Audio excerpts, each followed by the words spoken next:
আমরা মানুষকে বলেছিলাম যে আমরা সুশাসন দেব, মানুষকে আমরা বলেছিলাম যে আমরা একটি দেশ তৈরি করতে চাই যেই দেশে শিক্ষার্থী একটি সুন্দর শিক্ষার পরিবেশ পাবে। আমরা মানুষকে বলেছিলাম আমরা একটি দেশ তৈরি করতে চাই যেখানে নারী পুরুষ শিশু সকলে নিরাপদে রাস্তায় চলতে পারবে।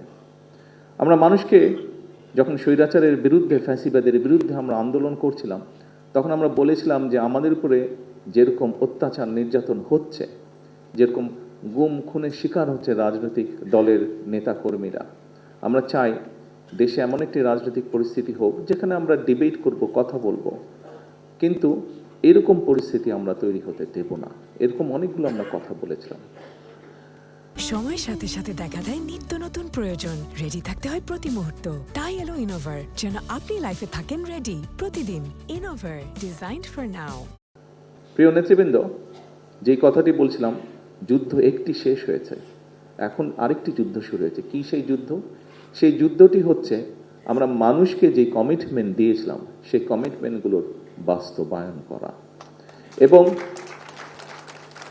আপনারা খেয়াল করে দেখবেন, প্রত্যেকেই আপনারা এখানে 12 তারিখে যে নির্বাচন হয়েছে সেই নির্বাচনে আপনারা মাঠে ছিলেন। আমি বলেছিলাম যে নির্বাচনটি কিন্তু কঠিন হবে। আপনারা প্রত্যেকেই পরতে পরতে সেটা কিন্তু অনুভব করেছিলেন। মানুষ আমাদের দলের পক্ষে, আমাদের ম্যানিফেস্টোর পক্ষে আমাদেরকে মানুষ সমর্থন দিয়েছে। যে নির্বাচনের আগের দিন পর্যন্ত এই ম্যানিফেস্টোটি ছিল বাংলাদেশ জাতীয়তাবাদী দলের ম্যানিফেস্টো। নির্বাচন হয়ে যাওয়ার পরে এবং ফলাফল বের হবার পরে, আমরা বিশেষ করে সরকার গঠন করার পরে এই ম্যানিফেস্টোটি আমাদের সরকারের তথা বাংলাদেশের জনগণের ম্যানিফেস্টোতে পরিণত হয়েছে।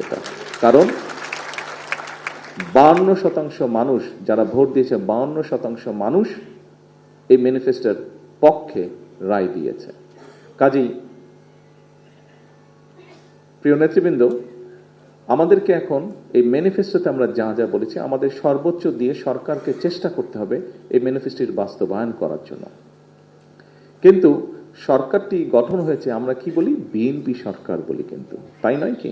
আমরা বলি বর্তমান সরকার বিএনপি সরকার, অর্থাৎ সরকার ঠিকই আছে কিন্তু বিএনপি সরকার। সেজন্য বিএনপি যদি সহযোগিতা না করে অনেক ক্ষেত্রেই সরকার সফল হতে পারবে না। এবং বিএনপির সফলতা তখনই নির্ভর করছে যখন আপনারা এখানে উপস্থিত প্রত্যেকটি মানুষ এবং আপনারা যাদেরকে নেতৃত্ব দিচ্ছেন তাদেরকে সাথে নিয়ে সরকারের পেছনে এসে না দাঁড়ান।